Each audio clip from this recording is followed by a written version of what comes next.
మిమ్మల్ని చూస్తే నాకు ఒకటి గుర్తు వస్తుంది. ఆ చిన్నప్పుడు మాకు ఒక మేస్త్రిమ్మ ఉండేది, పొలం తీసుకెళ్ళేది. ఆ మేస్త్రిమ్మ ఇటు దక్షిణ పక్క పొలానికి ఒక 10 మందిని, ఉత్తర పక్క 10 మంది తీసుకు పంపించేది. ఆయన అందరి దగ్గర డబ్బులు తీసుకునేది మేస్త్రి కూలి.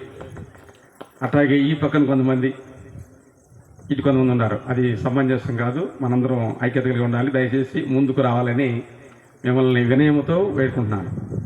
దగ్గర రండి, అందరు కూడా దగ్గర రండి. అట్లా ఉండటం అనేది క్రైస్తవుల యొక్క విధి కానే కాదు, ఎంత మాత్రం కాదు. దయచేసి ముందుకు రండి.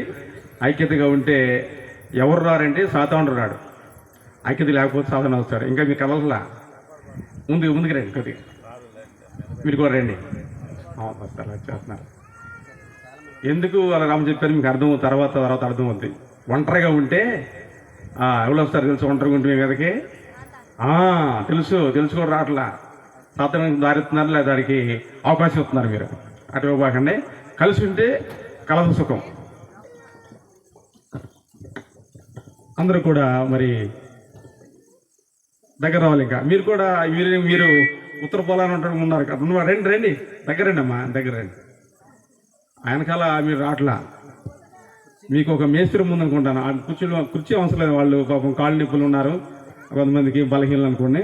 కూర్చున్న వాళ్ళు కాస్త దగ్గరికి వస్తే మరి సాతానుడు రాకుండా ఉంటాడని మరి వాక్యం కూడా చెప్తుంది. అట్లాగే మన మధ్యన ఉంటాడంటాడు సైతాన్. సరే, మంచిది. అందరు గట్టిగా ఒకసారి అలా చెబుదాం, గట్టిగా ఒకసారి. మీ గ్రూప్ వాళ్ళు చెప్పొద్దా? మీ మేస్త్రి ఏమన్నా మిమ్మల్ని చెప్పొద్దా?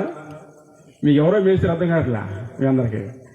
గట్టిగా దేవుని స్తోత్రం, హల్లెలూయా, హల్లెలూయా. మీరేమనాలి? పర్లే అంటారేంటి? దేవుని స్తోత్రం, దేవునికి స్తోత్రం.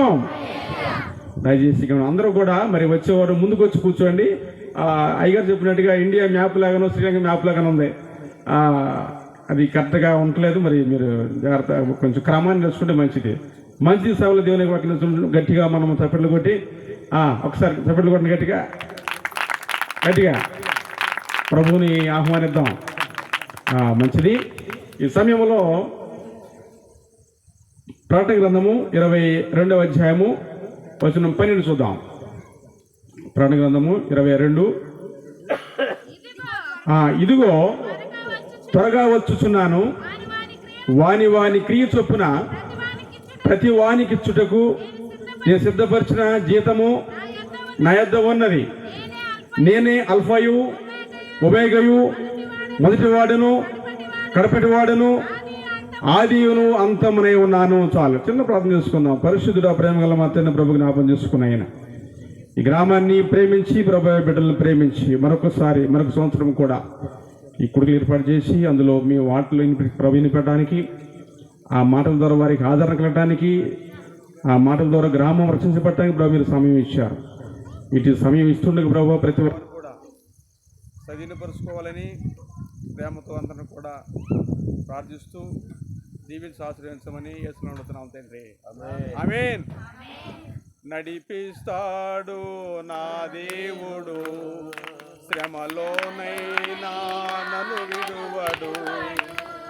నడిపిస్తాడు నా దేవుడు, శ్రమలోనైనా నన్ను విడువడు.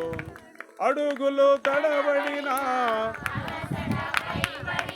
పారేడమ్మా మైకుండా పాడతారా?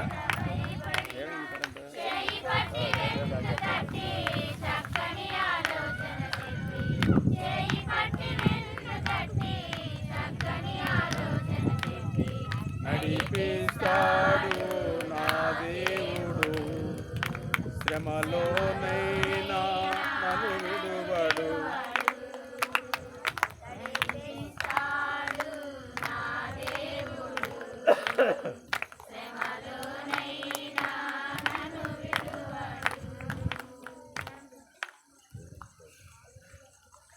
ఆడరేగా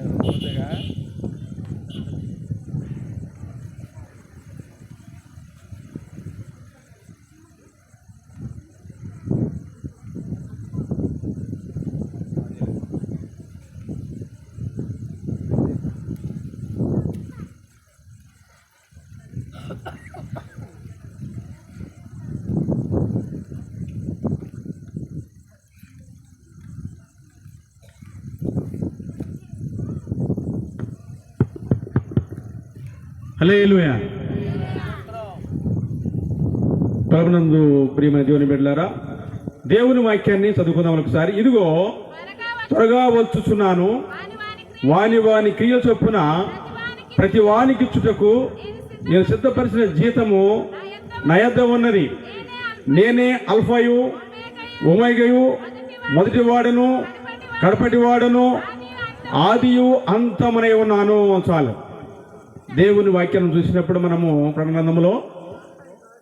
గ్రంథం అనగానే అది 3 కాలాలు సూచిస్తూ ఉంటుంది.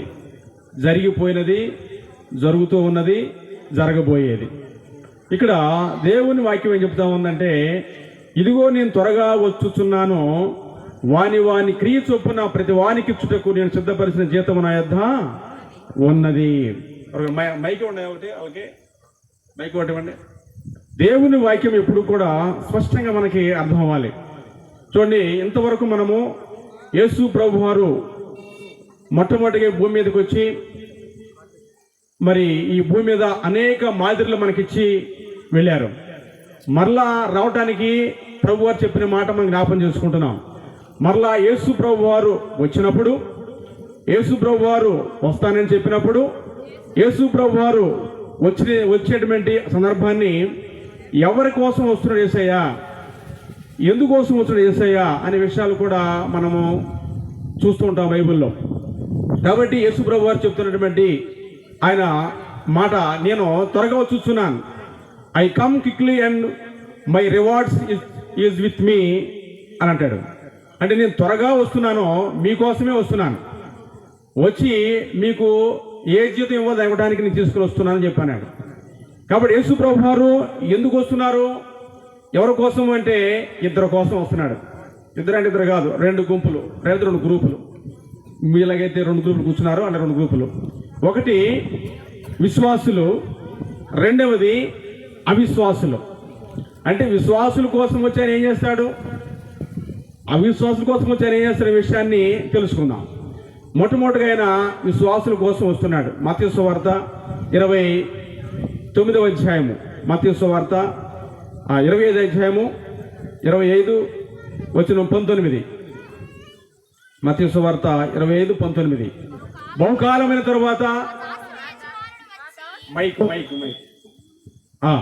బహుకాలమైన తరువాత ఆ దాసులు యజమానుడు వచ్చి వారి యొద్ద లెక్క చూచుకొనేను. అప్పుడు 5 తలాంతులు తీసుకున్నవాడు మరి 5 తలాంతులు తెచ్చి, అయ్యా నీవు నాకు అవియుగాక సంపాదించితినని చెప్పెను. అతని యజమానుడు, బలా నమ్మకమైన మంచి దాసుడా, నీవు ఈ కొంచెములో నమ్మకముగా ఉంటివి, నిన్ను అనేకమైన వాటి మీద నియమించెదను, నీ యజమానుని సంతోషంలో పాలు పొందమని అతనితో చెప్పెను. అలాగే 2 తలాంతులు తీసుకుని వాడు వచ్చి, అయ్యా నీవు నాకు 2 తలాంతులను అప్పగించితివే అనియుగాక మరి 2 తలాంతులు సంపాదించితినని చెప్పెను. అతని ఆ యజమానుడు, బలా నమ్మకమైన మంచి దాసుడా, నీవు కొంచెంలో నమ్ముకుంటేవి కనుక వాటి మీద నియమించెదను, నీ యజమానిని సంతోషంలో పాలు పొందమని అతనితో చెప్పెను. తరువాత తలాంతు తీసుకుని వాడును వచ్చి, అయ్యా నీ విత్తిన చోటనే కోయవాడవును, చల్లిన చోట పంట కూర్చుకొని వాడునైనా కఠినుడనని నేను ఎరుగుదును గనుక నేను భయపడి వెళ్ళి నీ తలాంతును భూములు దాచిపెట్టి తిని, ఇదిగో తీసుకునమని చెప్పాను. అందుకు అతని యజమానుడు చూసి, సోమరమైన చెడ్డదాసుడా, నేను విత్తిన చోట కోయవాడును, చల్లిన చోట పంట కూర్చుకొని వాడవని ఎరుగుదువా? అట్లయితే నా సొమ్ము సహకారుల యొద్ద ఉంచవలసి ఉండేను, వచ్చి వడ్డీతో కూడా సొమ్ము తీసుకొని అని చెప్పి తలాంతులు వాని యొద్ద నుండి తీసివేసి 10 తలాంతులు గలవానికి ఇయ్యుడి, కలిగిన ప్రతి వానికి ఇయ్యబడును, అతనికి సమృద్ధిగా కలుగును, లేని వాని యొద్ద నుండి వానికి కలిగినది తీసివేయబడును.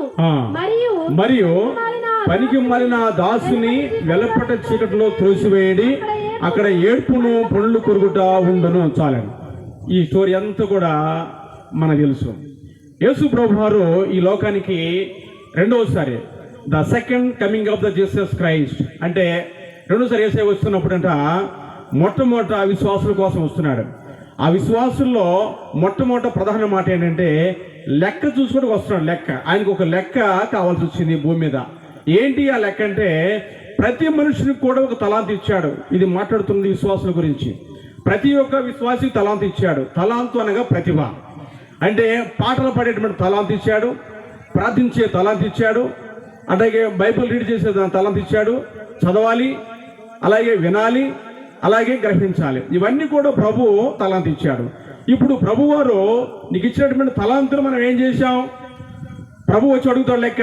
నువ్వు పాటలు పాడేటువంటి ఆ వ్యక్తి కాబట్టి నువ్వు ఎన్ని పాటలు పాడి వచ్చేసరికి ఎన్ని పాటలతో సరిపెట్టావు? కాబట్టి ప్రభు ఇచ్చేటువంటి తలాంతుని నువ్వు ఇదిగో 2ను 4 5 10 చేసావా లేదా అనేది లెక్క చూసేందుకు ప్రభు వస్తున్నాడు. ఇలాంటి నేపథ్యంలో ఒక ఆమెంట లేదా ఒక అతనంట ఏం చేశాడండి, ప్రభు తలాంతుని ఇచ్చిన తలాంతుని అలాగే పాతి పెట్టి అలాగే ఉంచి ఇంక ఏమి చేయకుండా ప్రభు వచ్చినప్పుడు అంటున్నాడు అంట, ఎదుగో నేను వచ్చేసరికి నేను దాచిపెట్టాను, ఇంతకు మించి నేను ఏమీ చేయలేదు ప్రభు అని చెప్పి అన్నాడంటే. అందుకు ప్రభు అంటున్నాడు, నీవు పనికి మాలినటువంటి దాసుడు, నీకు ఇచ్చిన ప్రతిభ నువ్వేం చేసావు, దాన్ని అభివృద్ధిపరచలేదు, నువ్వు అలాగే ఉంచావు దాన్ని నువ్వు. కాబట్టి నీవు కరెక్ట్ కాదు కదా. ఎందుకు కరెక్ట్ కాదు? నీ ఇచ్చిన తలాంతులు నువ్వు అభివృద్ధిపరచబడాలి కదా. అంటే నా రాజ్య స్వార్థం నువ్వు వ్యాప్తి చేయాలి కదా. నువ్వు నేను ప్రభు చెప్పిన మాట ఏంటి? ఇదిగో సర్వలోకానికి వెళ్ళండి, సర్వ సృష్టికి వెళ్ళండి, అక్కడ మీరు నా నామాన్ని ప్రకటించండి అని ప్రభు చెప్తే, ఇదిగో ఈ వ్యక్తి ఏం చేశాడంటే అసలు ఏం చెప్పలేదు, ఉన్న దానిని అట్లాగే దాచిపెట్టాడు. అతను పాటలు వచ్చు, ప్రార్థన చేయడం వచ్చు, అలాగే వాక్యం చదవడం వచ్చు, కానీ ఏమీ చేయట్లేదు, అలాగే ఉన్నాడంటే. కాబట్టి లెక్క చూసుకోవడానికి ప్రభు వస్తున్నాడు. ఏమిటి లెక్క అంటే పరిచర్యల లెక్క. మనం చేసేటువంటి పరిచర్యలో ఏ లెక్కలో ప్రభు మరి వచ్చి ఆయన అడుగుపోతున్నాడో ఆ లెక్కలో మనం విఫలమైపోతే కనుక ఆయన చెప్పే మాట ఏంటంటే తెలుసా? పనికి మాలినటువంటి దాసుడు అంటున్నాడు. కాబట్టి యేసు ప్రభు వారు ఆయన భూలోకానికి ఎందుకు వస్తున్నాడు? లెక్క చూసుకోవడానికి ఆయన వస్తున్నటువంటి మాటను జ్ఞాపకం చేసుకుంటున్నాం. ఇక 2వ మాట చూద్దాం. ఎబ్రీయులకు రాసిన పత్రిక 9వ అధ్యాయము 28 చూద్దాం. అక్కడ ఒక మాట చూద్దాం. అక్కడ ఏం చెప్తాడంటే ఎబ్రీ పత్రిక 9:28 అలాగునే అంతేకాదు ప్రధాన యాజకుడు ప్రతి సంవత్సరము 28 అలాగుననే క్రీస్తు కూడా అనేకుల పాపములను భరించుటకు ఒకసారి అర్పించబడి తన కొరకు కనిపెట్టుకుని ఉండు వారిని రక్షణ నిమిత్తము పాపము లేకుండా 2వసారి ప్రత్యక్షమగును. ఇది 2వ మాట విశ్వాసులకి.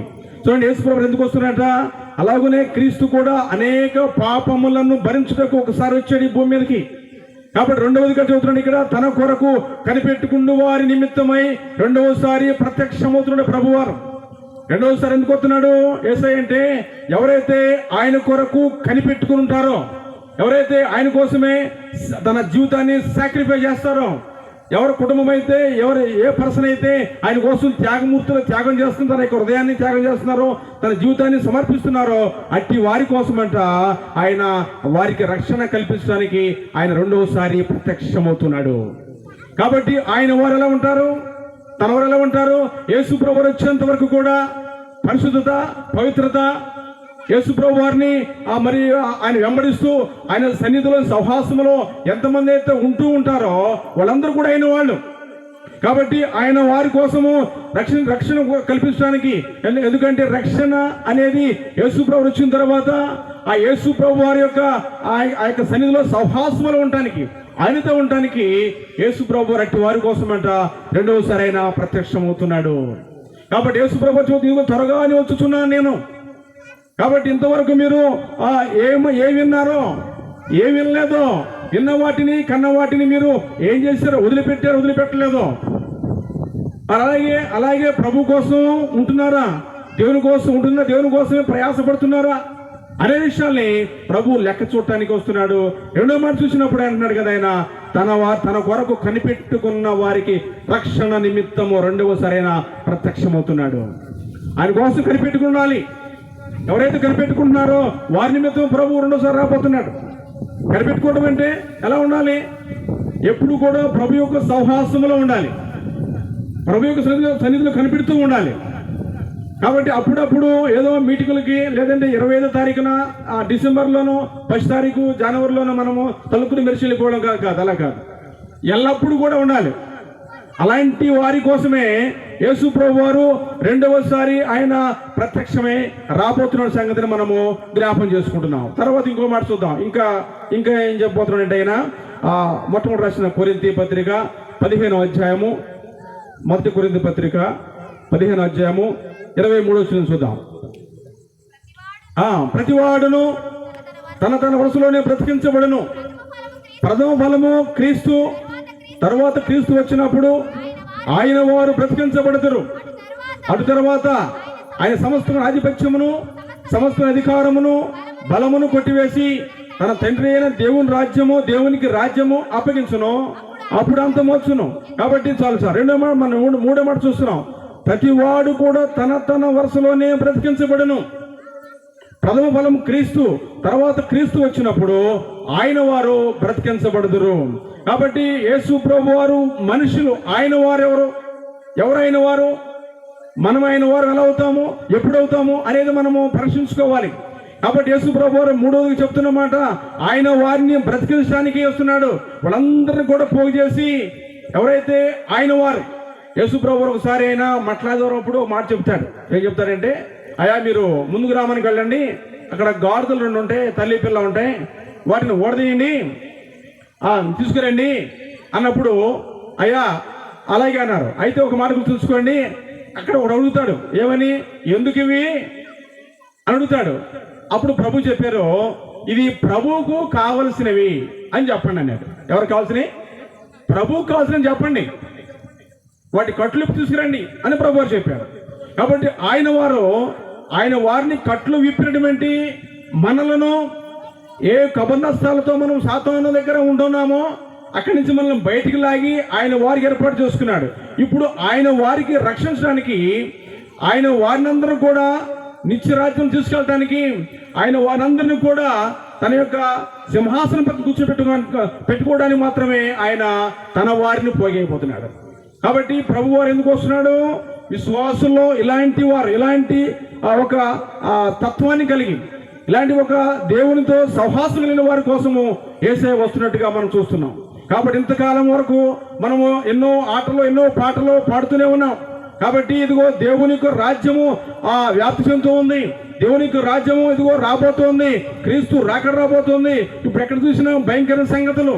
కాబట్టి దేవుని రాకడ సమీపం ఉంది. కాబట్టి ఇక మనం అన్ని కట్టిపెట్టాలి, ఆటలు పాటలు కట్టిపెట్టాలి, అలాగే ముచ్చట్లు కట్టిపెట్టాలి. ఇప్పుడు ప్రభు రాజ్యం కోసము యేసు ప్రభు వచ్చేటువంటి సమయం ఆసన్నమైంది. కాబట్టి ఇదిగో త్వరగా వచ్చును అన్నాడు. కాబట్టి మనము అతి త్వరగా వచ్చేటువంటి యేసు ప్రభు వారిని ఎదుర్కోవటానికి మనం ఇప్పుడు లాస్ట్లో కష్టపడాల్సి వస్తుంది. ఏంటి కష్టము అంటే, ఇప్పుడే విరివిగా మనము ప్రభుతో సహవాసం కలిగి ఉండాలి. ఇప్పుడే మనం ప్రభుతో అతి దగ్గరగా సమీపంగా ఉండాలి. ఎందుకంటే ఇంకెంతకాలం ఇలా ఉంటాం మనం? ఇంకా ఎంతకాలం ప్రభు రాకుండా ఉంటుంది అనుకుంటున్నారు? ఇంకా అలాగే ఉంటుంది అనుకుంటున్నారా? లేదు, ఒకసారి ఇక్కడ మనకి ఆలోచన ఎలా ఉండొచ్చు, యేసయ్య మొట్టమొదటి వచ్చినప్పుడు ఆమె కన్యమరి గర్భం జన్మించాడు కాబట్టి అలా వచ్చి మన పాపం క్షమించాడు, అలా ఉంటాడా? లేదు. ఇప్పుడు యేసు ప్రభు కొదమ సింహం ఎలా ఉంటాడు? ఎందుకంటే యోహాను చెబుతున్నాడు, ఇదిగో నేను ఆయన చూసినప్పుడు సచ్చిన వాని వలన పడి ఉన్నాను. కాబట్టి ఆయన అతి గంభీరంగా ఉన్నాడు. ఆయన కన్నులు, ఆయన ముక్కు, ఆయన కాళ్ళు, ఆయన స్వరమంతో కూడా అతి గంభీరంగా భయంకరంగా ఉంది. అప్పుడు చూసినప్పుడు యేసు ప్రభు వారు కాదు ఈయన అనుకుంటున్నాను నేను. కానీ ఆయనే కానీ ఇప్పుడు ఆయన రూపం వేరు, ఆయన మాట వేరు, ఆయన స్టేటస్ వేరు ఇప్పుడు అని చెబుతున్నాడు యోహాను గారు. కాబట్టి యేసు ప్రభు వారు మునుపు వచ్చినట్టుగా కాదు, కానీ ఇప్పుడు ఆయన జడ్జిమెంట్కి వస్తున్నాడు. కాబట్టి ఆ జడ్జిమెంట్కి మనము ఎలా ఉండాలంటే, యేసు ప్రభు వారి ముందు తల ఎత్తుకునేవారిగా ఉండాలి. అందుకోసం అంటాడు 2 కొరింథీ రాసిన పత్రిక 5:10 మాట చూస్తాం. 2 కొరింథీ రాసిన పత్రిక 5వ అధ్యాయము 10వ వచనంలో ఆయన ఏం చెప్తున్నాడంటే, చదవండి. క్రియలు చొప్పున అది మంచివైనను సరే చెడ్డవైనను సరే దేహము ధరించిన ప్రతి వాడును క్రీస్తు న్యాయపీఠం ముందు నిలబడాలి. చాలు. కాబట్టి క్రీస్తు న్యాయపీఠం ముందు మనందరం ఉండాలి. వాళ్ళు మంచివాడైనా, తాగుపోతైనా, తిరిగిపోతైనా, విశ్వాసి అయినా అవిశ్వాసి అయినా సరే వాళ్ళందరూ కూడా ఎక్కడ ఉండాలంట? క్రీస్తు న్యాయపీఠం ఉండాలి. క్రీస్తు న్యాయపీఠం ఉంటే ఆయనే జడ్జి. ఇక లాయర్లు ఉండరు. లాయర్లు మనమే మన కేసు మనమే వాదించుకుంటాం. ఎందుకంటే మనం చూస్తుంటాం, ఆ సీఎం చూస్తుంటాం, అది నేనే. కాబట్టి దాని శిక్ష ఏంటి అనేది ఖరారవుతున్నప్పుడు మనమే జడ్జి, మనమే లాయర్లు. ఇక ప్రభువారేమో మధ్యవారు, ఆయనేమో మరి ఇక్కడ ఆ న్యాయపీఠం ముందు ఉంటాడు, ఆయన న్యాయాధిపతిగా. కాబట్టి మన పక్షం ఎవరు వాదించే వాళ్ళు ఉండరు ఇక. కాబట్టి ప్రతి ఒక్కరు కూడా క్రీస్తు న్యాయపీఠం ముందు నిలబడవలసిన వారమే. కాబట్టి తన వారెవరో, తన వారు కాని వారెవరో అప్పుడు ప్రభు వారు జడ్జిమెంట్ ఇచ్చినప్పుడు చాలా బాధాకరంగా ఉండబోతుంది. కాబట్టి అందుకోసమే కదా ఇవన్నీ కూడా ఏర్పాట్లు. ఇంత డబ్బు వ్యయ ప్రయాసలతో ఖర్చు పెట్టి ఎందుకు పెడుతున్న మీటింగ్లన్నీ కూడా? ఎందుకు? మీకోసమే కదా, మన కోసమే కదా, ఈ ప్రాంత జనాభాల కోసమే కదా, అవునా కదా? కాబట్టి మరి ఒకవేళ యెహోషువ గారు మీ యొక్క దాసులు, దేవుని దాసులు, వారే ఉద్యోగం చేసుకుని ఇంకేదైనా పని చేసుకుని బ్రతకొచ్చు. ప్రభు చెప్పిన మాట, అయ్యా నా ప్రజలకు నేను సువార్త వినిపించాలి, అనేకులు నా వారిగా తయారు చేయాలి నువ్వు అని ఆనాడు చెప్పిన మాట కట్టుబడతారు. కుటుంబంతో కూడా దేవుని కోసం త్యాగం చేస్తున్నారు. కుమారులు మరి ఇతర దాసురాలు వీళ్ళందరూ కూడా కలిసి ఎందుకు ఇలా త్యాగం చేస్తున్నారు? ప్రభు మాట, అయ్యా భూమి మీద నా వారినిగా చేయడానికి నేను ఏర్పరచుకున్నాను. కాబట్టి నీవు చేయవలసిన పని ఏంటంటే వాళ్ళందరినీ నా పక్షముగా ఇదిగో నా వారిని తయారు చేయి. కాబట్టి మనము ఇంకా సమయం లేదు కాబట్టి, ఆయన త్వరగా వస్తున్నాడు కాబట్టి, ఇదిగో ఇన్నిసార్లు ఎన్ని మీటింగ్లకు వచ్చి ఉన్నాం మనం. ఒక్కసారి చిన్న మార్పు వస్తుంది మనలోకి. ఏసై త్వరగా ఆయన వస్తున్నాడు. వచ్చినప్పుడు ఆయన ప్రతిదీ కూడా లెక్క అడుగుతాడు. లెక్కల్లో తేడా వస్తే డొక్క చీలు చేస్తాడంట. లెక్కల్లో తేడా వస్తే. కాబట్టి యేసు ప్రభువు చెప్పిన మాట, ఆయన సిలువ మోస్తూ చెప్పిన మాట తెలుసా? యెరూషలేము కుమార్తెలు, నా కోసం మీరు ఏడవద్దు, మీకోసం ఏడవండి, మీ పిల్లల కోసం ఏడవండి. ఎలాగో నేను ఈ భూమి మీద నా తండ్రి ఆజ్ఞల ప్రకారం వచ్చాను, లేఖనాల ప్రకారంగా నెరవేరుస్తున్నాను, నేను సిలువ మోస్తున్నాను, దీన్ని ఎలాగైనా సరే మోస్తాను, జయిస్తాను, తిరిగి మరలేస్తాను. కానీ మీ పరిస్థితి ఏంటో ఒక్కసారి మీరు ఆలోచించండి. యెరూషలేము కుమార్తెలారా ఆలోచించండి అని ప్రభు చెబుతున్నాడు. కాబట్టి అందుకోసమే దేవుని వాక్యం చెబుతా ఉంది కదా, ఇదిగో దేవుని రాకడ పర్యాంతంలో ఆయన తన వారి కోసం వస్తున్నాడు. తన వారిని బ్రతికించడానికి ఇదిగో మొట్టమొదటి ప్రథమ ఫలం క్రీస్తు వారు లేచారు. తర్వాత ఆయన వారందరూ కూడా లేచి తీసుకొస్తాడు. తీసుకొచ్చినప్పుడు మనము ఆయనతో ఉండేవారు ఎంతమందో, ఆయనతో ఉండని వారు ఎంతమందో మనము ఆలోచించాలి. కాబట్టి ఆయన త్వరగా వస్తున్నాడు కాబట్టి మనం సిద్ధపడాలి. ఇక సమయం లేదు. ఇక ఉందా సమయము? లేదు. ఎందుకంటే ప్రపంచం ఎక్కడ చూసినా కూడా భయంకర సంగతులు, క్రైస్తవుల మీద దాడులు, విశ్వాసుల మీద దాడులు, విశ్వాసులను తొలగిపోవటము, అనేక రకాల మరి వింతలు జరుగుతూ ఉన్నాయి. అన్నిటిని గుర్తుపెట్టుకోవాలి. ప్రభు రాకడ దగ్గర పడుతుంది. కాబట్టి మనం కూడా ప్రభుత్వం ఉండటానికి మనం కూడా వేగిరపడి మనం కూడా సిద్ధపాటు కావాలనేటువంటి విషయాన్ని నేర్చుకోవాలి. ఇంకెన్నిసార్లు మీటింగ్లు పెడతాడు ఈయన? మీటింగ్లు పెడుతూనే మీరు వస్తూనే ఉంటారు. మార్పు రావద్దా? ఈయన మీటింగ్లు పెడుతూనే ఉంటాడు, మీరు వస్తూనే ఉంటారు. కాదుగా మనం సిద్ధపాటు అవ్వాలి. రక్షణ పొందిన వారు రక్షణ పొందాలి, మారుమనసు పొందాలి. సమయం లేదు. ఇక భయంకర సంగతులు జరుగుతూ ఉన్నాయి. సువార్త అందనేటువంటి పరిస్థితి ఏర్పడుతుంది. సువార్త మనకి అందదు. ఇక దేవుని వాక్యం నిమించబడదు, దేవుని వాక్యం మరుగైపోతుంది. చాటుగా కూడా దొరకదు. ఎందుకంటే దేవుని సువార్త చెప్పేటువంటి వారిని కొట్టేటి పరిస్థితి వస్తుంది. గట్టిగా వస్తుంది. ఎందుకంటే ఇది ఆనాడు కాలంలో యేసు ప్రభు వారు చనిపోయిన తర్వాత, ఆయన తిరిగి లేచిన తర్వాత మొట్టమొదటిగా మగ్దలేనే మరియ వచ్చింది. వచ్చి చూసింది, యేసయ్యను చూసింది. చూడండి, యేసు ప్రభు వారు చూడటానికి మరి ఏ ఒక్క శిష్యుడు కూడా రాలేదు. ఒక స్త్రీ మగ్దలేనే మరియ మాత్రం వెళ్ళింది. అదే చూడండి, ఈ లోకంలో ఒకవేళ ఈ జైల్లో గనక